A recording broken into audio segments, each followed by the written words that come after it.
tema que vamos a hablar hoy día es hablar sobre la farmacología de la tuberculosis, pero centrándonos en los fármacos que ustedes van a manejar como atención primaria, que son de primera línea.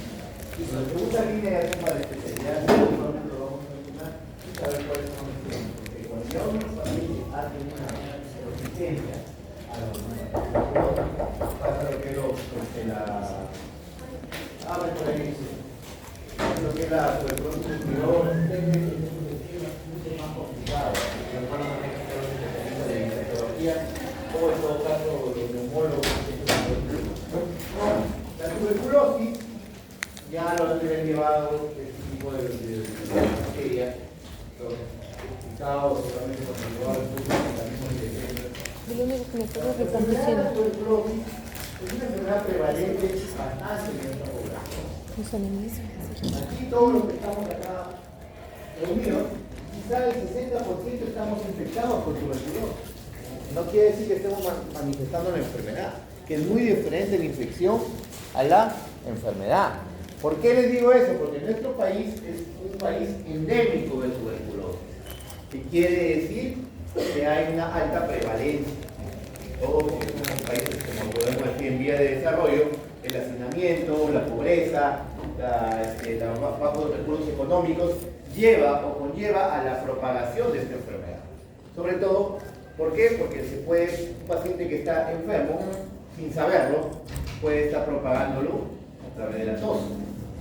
Puede llegar a ser una persona y quedarse ahí la tuberculosis durante años, el paciente se puede morir de cualquier otra cosa y no lo manifiesta la enfermedad. Por eso hay ciertas pruebas que son para detectar los portadores. Y por si acaso, no solamente la tuberculosis es pulmonar, la tuberculosis puede darse en cualquier órgano. Sistema nervioso central, como una meningitis tuberculosis, el mal de Pot, que es tuberculosis ósea a nivel de las vértebras. Hay tuberculosis intestinal, tuberculosis renal, etc. Y la tuberculosis miliar, que es la tuberculosis generalizada en pacientes inmunodeprimidos. Entonces, eso ya es un cuadro, digamos, más grave, entonces vamos a tratar hoy día acerca de los esquemas. Como pueden ver aquí, todos estamos prácticamente, vemos lo que es la punta del iceberg, ¿no? Como por ejemplo las nuevas enfermedades que empiezan a aparecer, como la tuberculosis extra droga resistente, ni siquiera multidroga resistente. Cada vez hay más resistencia a la tuberculosis. El tratamiento de la micobacteria no es una bacteria simple. Por eso es que hay que dar tanto tratamiento. Una bacteria que de por sí ya tiene cierto grado de resistencia a la mayoría de fármacos. Desde la aparición de los ácidos glicólicos a niveles de su pared celular. Desde ahí nomás. Aparecimos con ciertas enfermedades como el SARS-CoV-2, que es el que nos ha quejado prácticamente 2 años encerrados, y brotes de algunas enfermedades. Todo esto, ¿y qué es lo que está a punto y qué es lo que nosotros prácticamente fallamos dentro de nuestra atención de salud? Como ven, falta de organización, fallas en el aislamiento, mala esterilización, mal lavado de manos. Esto aquí agradecemos todos, ¿no? En los hospitales y todo eso, pocas veces se lavan las manos como deben lavar. Se van a hacer una remojadita en el agua y ya está. Tenemos que saber, tienen que saber cuáles son las técnicas de lavado de manos, el lavado clínico y lavado quirúrgico, que son los diferentes. Y la aparición del VIH, que prácticamente ha hecho que la propagación del VIH ha hecho que la TB también se propague más. ¿Por qué? Por la inmunodepresión. Entonces, si hablamos desde el punto de vista epidemiológico, como sabemos,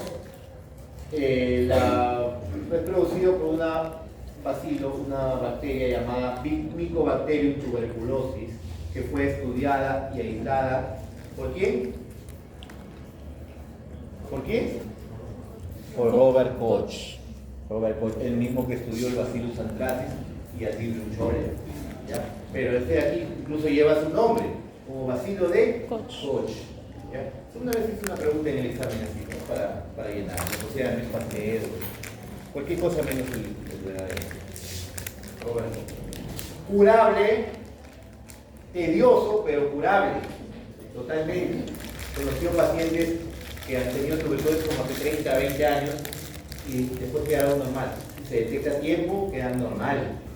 Si ya la tuberculosis avanza, el paciente queda con secuelas. Queda con fibrosis pulmonar, secuelar a tuberculosis. Eso también es cuando sobre todo el tratamiento se empieza tarde, ¿no? La transmisión es directa a través del aire, mayormente el contagio es cuando se produce pulmonar a través de la tos y la gotita de flu que se manda a través de la saliva puede contagiar. Un tercio de la población tiene tuberculosis latente. Estamos hablando de un tercio, aproximadamente estamos hablando del 33% de la población. Tuberculosis latente, aquí en el Perú. Quiere decir que están infectados y no lo saben. Y muchos ni lo sabrán. Entonces, las personas que están infectadas tienen incluso riesgo de enfermedad en un 10%. O sea, de ese 33% tienen un 10% de riesgo de manifestar enfermedad. Y aún más que empieza la inmunodepresión. Por eso ahí entra ya enfermedades como infectocontagiosas como el VIH o, digamos, endocrinológicas como la diabetes mellitus o el lupus eritematoso.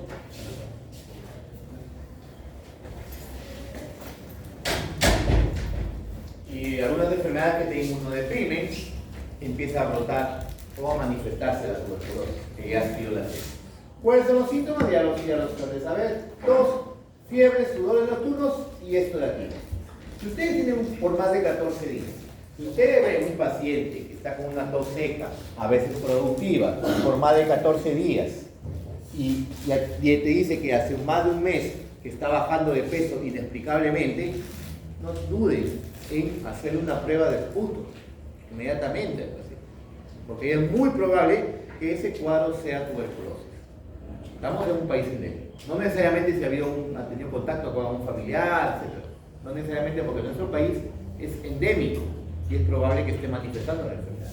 Incluso se dice, si se tarda de buscar la atención, más van a transmitir. Porque incluso, ¿qué te dice la literatura? Que a lo largo de un año, una persona puede infectar a unas 10 a 15. Si es que no es tratado esa tuberculosis. Más o menos se dan cuenta cómo el brote aumenta. Bueno, desde el año 2000, según el último que han salvado hasta ahorita, más o menos 49 millones de vidas a nivel mundial, gracias al diagnóstico precoz y tratamiento totalmente efectivo. Recuerden que el tratamiento de tuberculosis es observado.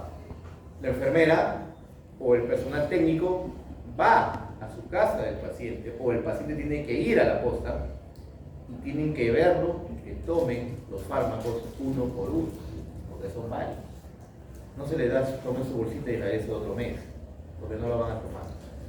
Tiene que ser observado para que se pueda cumplir.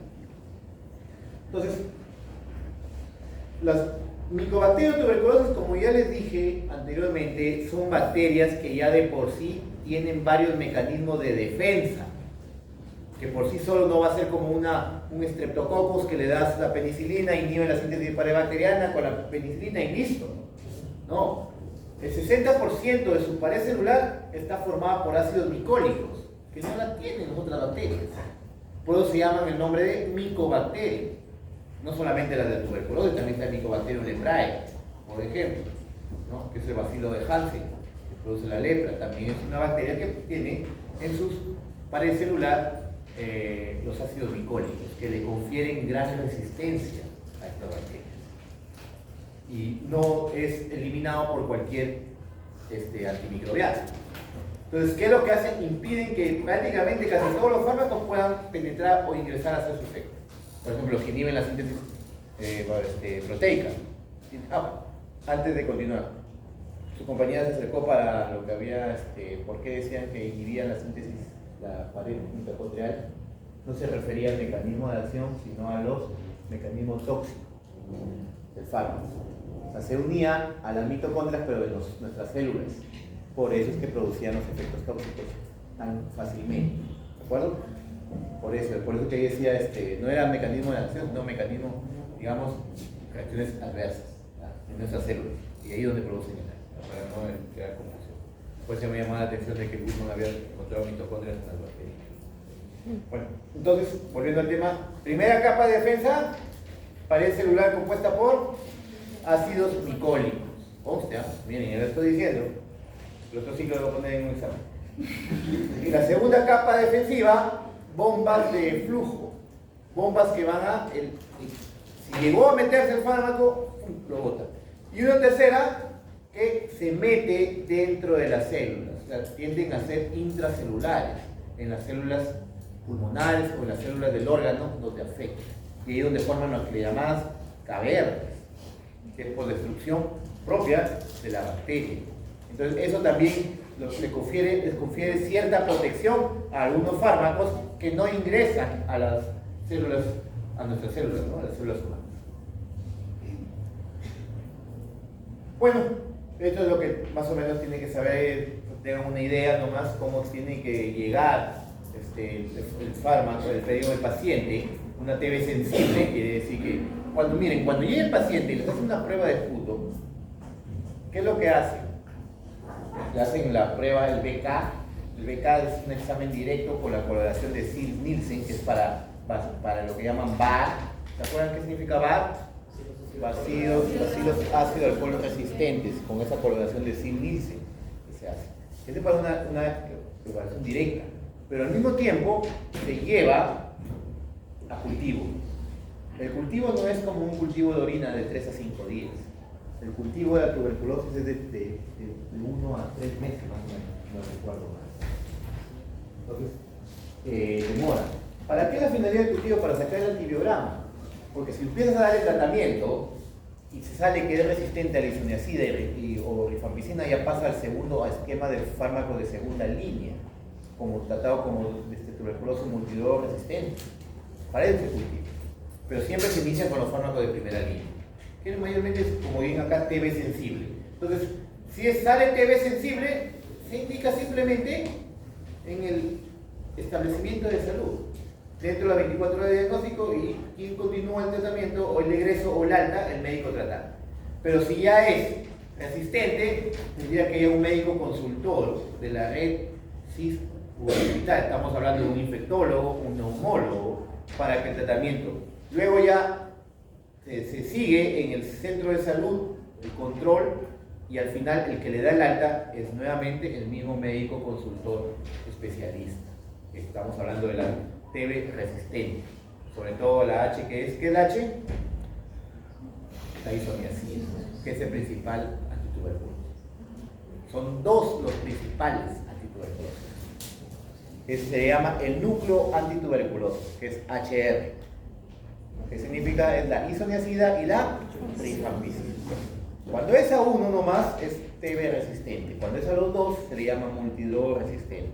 Y cuando aparte de esos dos hay resistencia a otro más, ya es la llamada XDR, que es la extra drog resistente.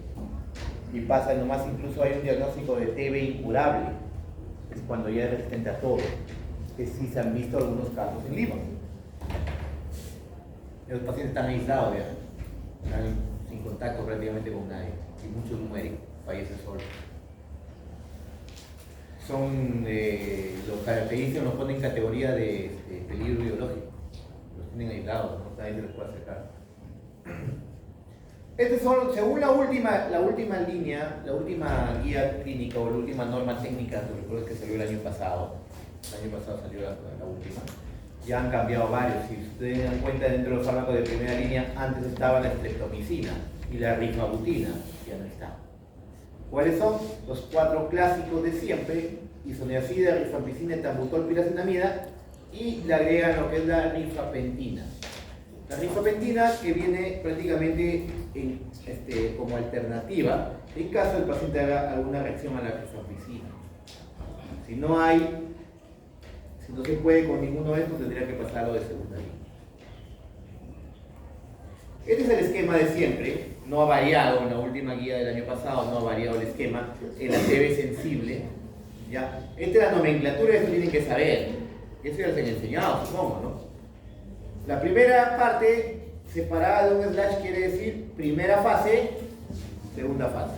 El número de aquí significa el número de meses que dura la primera fase, y este es el número de meses que demora la segunda fase.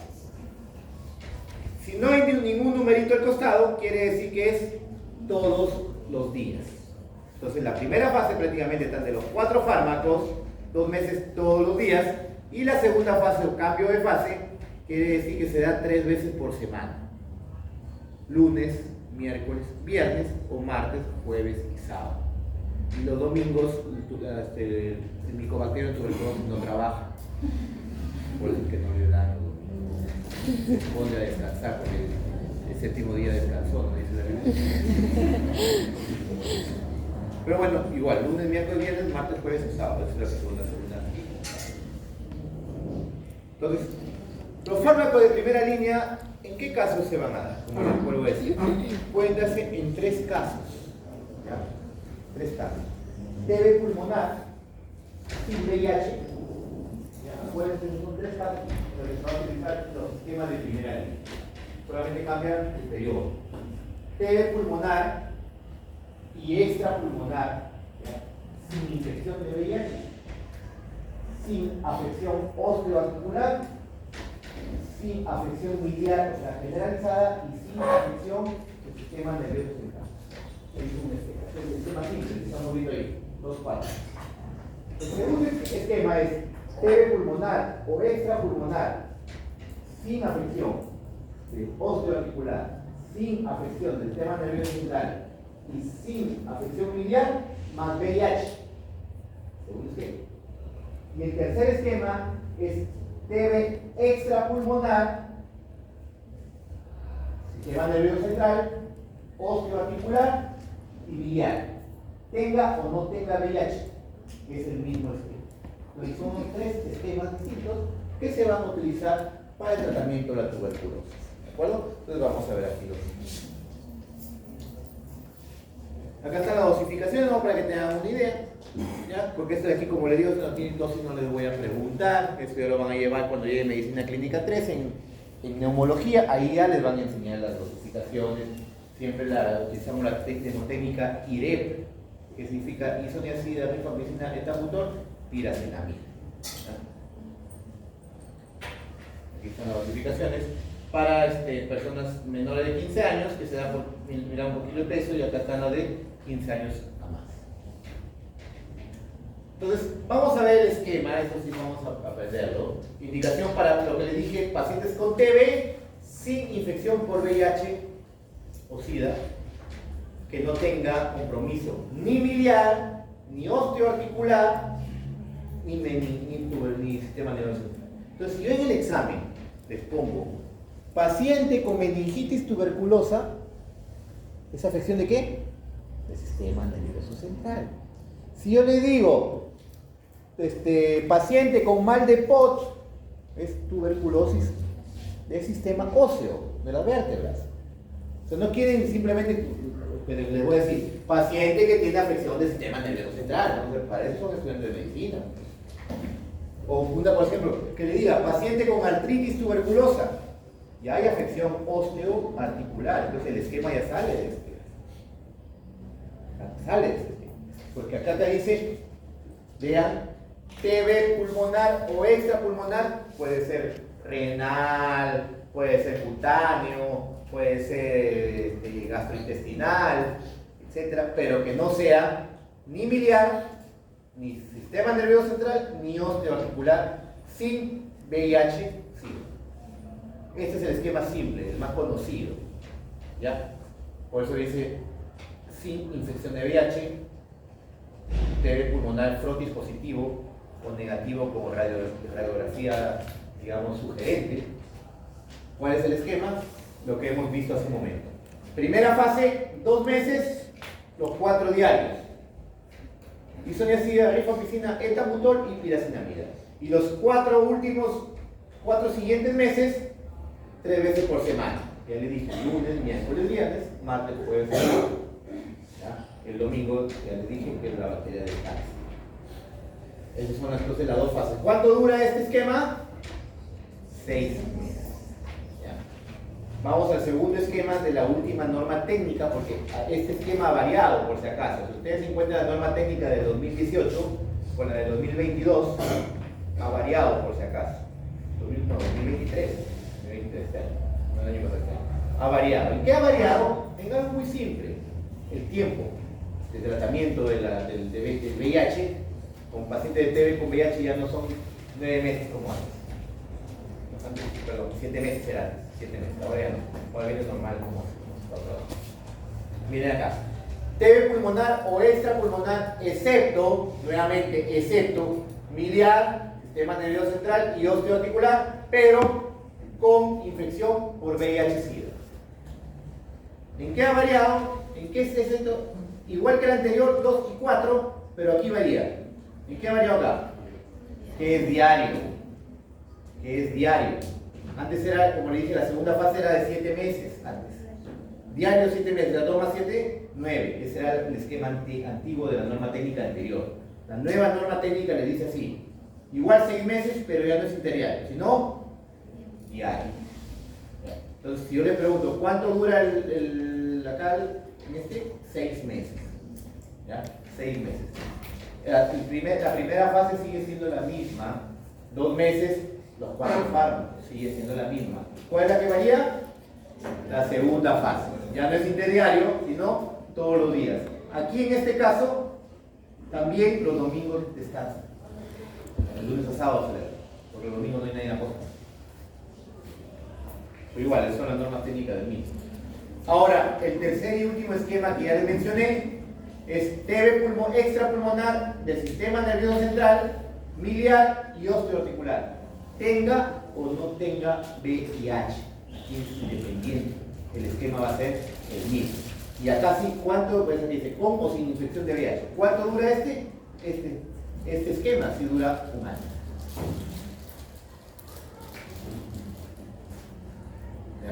En caso de incluso si es que hay meningitis, pericarditis y formas miliares, la pericarditis se da por formas miliares, por si acaso, que es una tuberculosis generalizada, se les administra también corticoides, prednisona de 1 a 1.5 miligramos por kilogramo día por 4 semanas.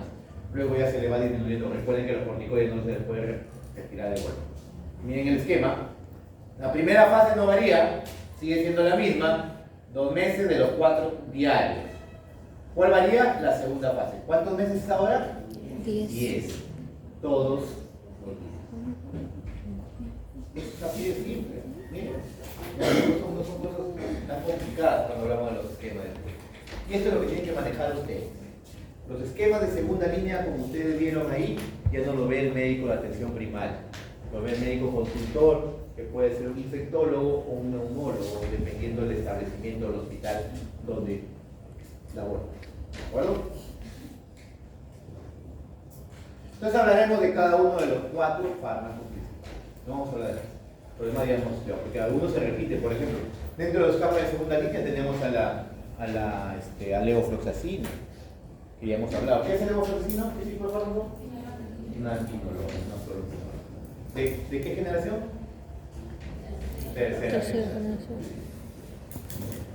Entonces, la isoniazida es el fármaco tuberculoso o antituberculoso más potente. Es un análogo de la piridoxina. ¿Ya? Entonces, ¿cuál es su principal acción de este fármaco? Por eso es que es tuberculoso más potente, porque solamente se utiliza para la micobacteria. La isoniazida no se utiliza para ningún otro tipo de bacteria o microorganismo. ¿Ya? Su mecanismo es bactericida, por si acaso, y su mecanismo es, si no se utiliza en otro tipo de microorganismo, ¿y qué es lo que lo caracteriza a los micobacterios? ¿La presencia de qué? De ácidos micólicos. Entonces, si este fármaco no actúa en ningún otro, entonces ¿dónde actúa? En la inhibición de la formación de ácidos micólicos. Ese es su mecanismo. Inhibe la síntesis de ácidos micólicos, pero por lo tanto pierde la permeabilidad y la viabilidad del microorganismo, tendiendo a morir. Son bactericidas. ¿De acuerdo? Farmacocinéticamente tiene una absorción oral amplia del 90% con un metabolismo de segunda fase por acetilación e hidroxilación. ¿Ya? Ojo, como dice acá, sujeto a polimorfismo genético. ¿Por qué? Porque hay unos pacientes que son metabolizadores o acetiladores lentos que tienden a producir reacciones adversas. ¿Ya? De aquí vamos a hablar cuáles son. Su acción destruye tejidos de material gaseoso, líquido acítico y pleural. ¿Ya? Es muy efectivo contra la tuberculosis, sino que no se le puede dar solo. ¿Por qué? Por la aparición rápida de resistencia. Por eso es que se le da 4 fármacos en la primera fase, que ustedes mismos lo han visto. Si atraviesa la barrera hematoencefálica, pues también es efectivo en afección del sistema nervioso central, si no se le diera. Ya les dije, microbandido, ojo, que es un profármaco por sí mismo, tiene que ser activada por una catalasa de la misma bacteria. O sea, la misma bacteria se hace harakiri, se ingresa y la misma bacteria la activa. Entonces, pero esto también es una forma de que la bacteria haga resistencia, dejar de producir esa catalasa. Por eso es que no se da solo, se da siempre con 3 fármacos más que la de primera línea, ¿no? Entonces, como le dije, inhibe la síntesis de ácido micólico. Como ven aquí, resistencia, mutaciones cromosómicas que van a inhibir la conformación de esta catalasa bacteriana, o otras mutaciones que van a variar lo que son las proteínas transportadoras de este, que van a evitar que el fármaco ingrese a inhibir la síntesis de ácido micólico. El espectro antibacteriano para bacilos en la fase inactiva, quiere decir en que el microorganismo no está en constante reproducción, tiende a ser a bacteriostático. Pero una vez que empieza a dividirse, termina siendo bactericida y tiene la capacidad de ingresar a las células. Por lo tanto, también actúa sobre el tercer sistema de defensa de la bacteria, meterse dentro de las células para defenderse. Entonces, acá están las interacciones con la carbamazepina, con el diazepam. Hay que evitar, eso sí, con antiácidos porque si no, no se va a absorber. ¿De acuerdo? Y puede potenciar algunos antibacterianos de la melatonina, es una hormona producida por el equipo. Reacciones adversas, la más común de la isoniazida son dos, las alteraciones hepáticas y la aparición de